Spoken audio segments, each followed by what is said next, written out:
Hello दोस्तों, राधे राधे, जय श्री कृष्णा। आज हम आपके लिए लेकर आए हैं भीम एवं हिडिंबा के विवाह की पौराणिक कथा।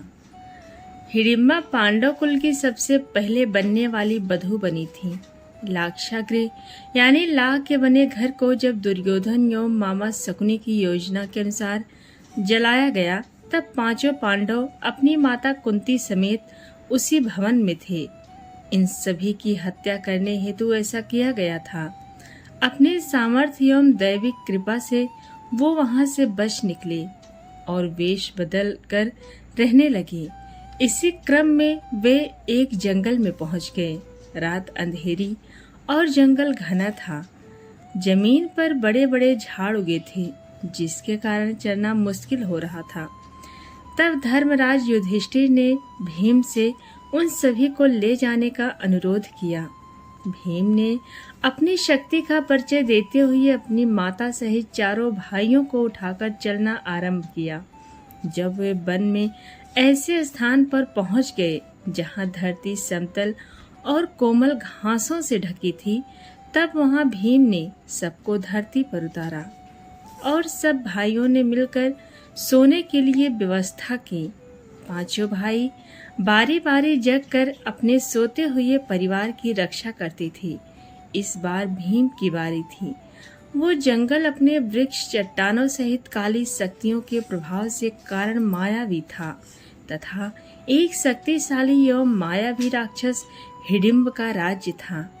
जंगल में आने वाला कोई भी मानव इस मायावी स्थान से निकल नहीं पाता था, अपितु राक्षसों का आहार बन जाता था। इन राक्षसों की घ्रास शक्ति यानी सूंघने की शक्ति बड़ी तेज थी। जंगल में मानव के प्रवेश को तुरंत भांप लेते थे। जब राक्षस राज हिडिंब को इन मनुष्यों के आने का पता चला, तो वो मानव मांस खाने के लिए लालायित हो उठा। उसने अपनी बहन हिडिंबा को उन मनुष्यों के उनके सामने प्रस्तुत करने का आदेश दिया। हिडिंबा पांडवों के समीप जा पहुंची। भीम को देख हिडिंबा मोहित हो गई। वो सोचने लगी, एक शक्तिशाली पुरुष जिसका हृदय इतना कोमल है कि अपने परिवार की सुरक्षा को प्रदान कर रहा है, उससे अच्छा जीवन साथी और कौन हो सकता है। मैं धन्य हूँ यदि वो मेरे पति बने। फिर उसे अपने क्रूर भाई की आज्ञा का स्मरण हुआ। देवी हिडिंबा ने अपनी मायावी शक्तियों से स्वयं को एक सुंदर युवती में बदल लिया और भीम के पास गई। पहले जंगल में भटकी हुई युवती के भांति अनेक प्रकार की बातें कही। फिर जब भीम ने उन्हें रक्षण देने की बात कही, तब वो वहीं पर बैठ गई। हालांकि आराम कर रहे अर्जुन एवं युधिष्ठिर को देवी हिडिंबा पर धीरे धीरे संदेह भी होने लगा था, परंतु उन्होंने सुरक्षा को ध्यान में रखते हुए सोए रहने का स्वांग किया।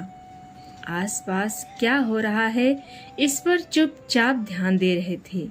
इधर देवी हिडिंबा से भी ये सच छुप नहीं रहा था। तब उन्होंने भीम को बता दिया कि मुझे मेरे भाई राक्षस राज हिडिंब ने आप सभी को भ्रमित कर उस तक पहुंचाने के लिए प्रतिनियुक्त किया है, परंतु आपको देखकर मैं आपसे प्रेम करने लगी हूँ। मैं आपसे विवाह करना चाहती हूँ।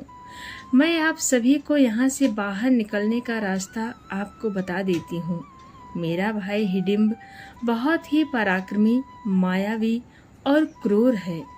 उसके आने से पहले आप लोग सुरक्षित स्थान पर चलिए।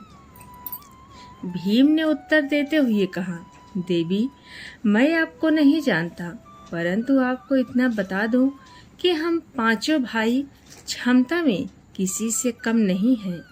मैं वृकोदर किसी भी राक्षस को समाप्त करने में सक्षम हूँ।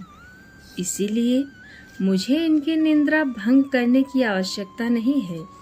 अब ध्यान से उन महान मनुष्यों को देखिए। वे धर्मराज मेरे बड़े भाई हैं। उनकी अभी शादी नहीं हुई है। मैं अभी किस प्रकार विवाह कर सकता हूँ। चर्चा चल ही रही थी कि राक्षस राज हिडिंब वहां पहुंच गया।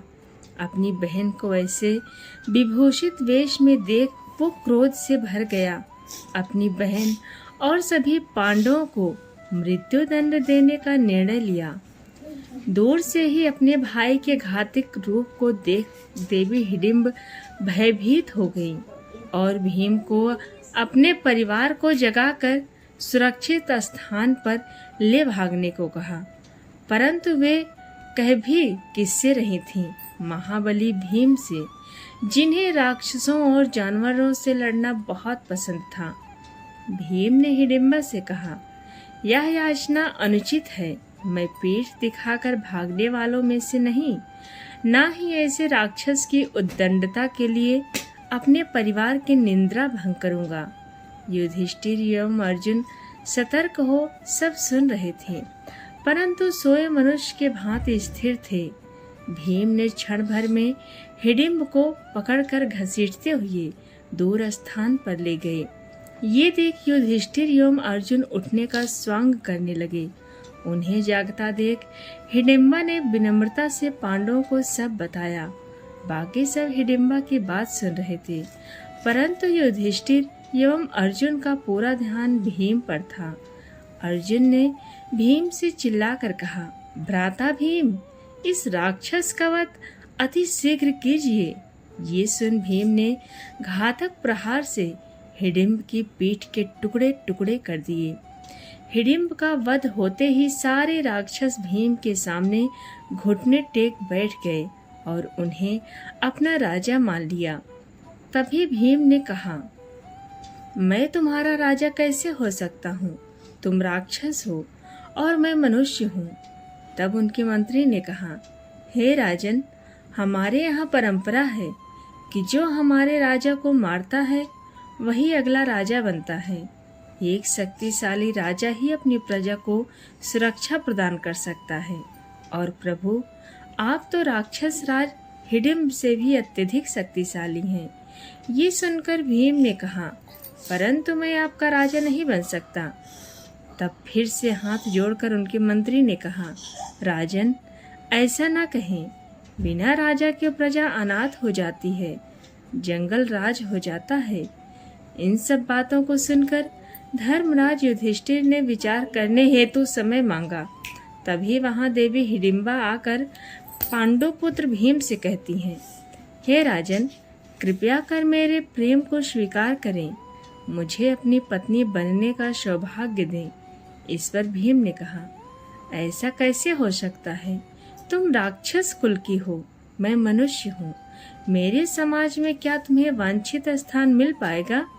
तब देवी हिडिंबा ने कहा, मुझे आपके समाज की स्वीकृति की इच्छा नहीं है, अपितु आपकी स्वीकृति की इच्छा है। आप यहाँ का राजा बन मुझसे विवाह कर 1 वर्ष तक मेरे साथ रहें। जब मुझे पुत्र रत्न की प्राप्ति हो जाएगी, आप यहाँ से प्रस्थान कर सकते हैं। हम मायावी जाति हैं। मेरा पुत्र जन्म के कुछ समय बाद ही युवावस्था को प्राप्त हो जाएगा। तब आप यहाँ से प्रस्थान कर सकते हैं। मैं आपको नहीं रोकूंगी। मेरे पुत्र के रूप में इस कबीले को उसका राजा मिल जाएगा। फिर रोते हुए माता कुंती के चरणों में गिरकर कहा, माता, एक स्त्री के प्रेम की पीड़ा तो आप ही समझ सकती हैं। मुझे अपनी बधू स्वीकार कर लीजिए माता। 1 ही वर्ष की तो बात है, मेरा कल्याण भी हो जाएगा और इस कबीले का भी। माता कुंती ने देवी हिडिंबा से कहा, हे पुत्री, तुम्हारी बातें तो धर्म संगत लग रही हैं। मुझे विचार करने का समय दो। फिर चर्चाओं के उपरांत माता कुंती सहित सभी पांडव इस बात पर सहमत हो गए कि इस प्रकार प्रजा को अनाथ करके जाना धर्म संगति नहीं है। फिर भीम ने कबीले का राजा होना स्वीकार किया, देवी हिडिंबा से विवाह किया और उनका एक पुत्र हुआ, महाबली घटोत्कच। मायावी राक्षस होने के कारण जन्म के कुछ समय उपरांत ही घटोत्कच युवा हो गए और अपने पिता भीम, अपनी पितामही देवी कुंती सहित अपने सभी काकाओं को दंडवत प्रणाम किया और उन्हें वचन दिया कि जब भी पांडवों को उनकी आवश्यकता पड़ेगी वो केवल स्मरण मात्र से वहां उपस्थित हो जाएंगी।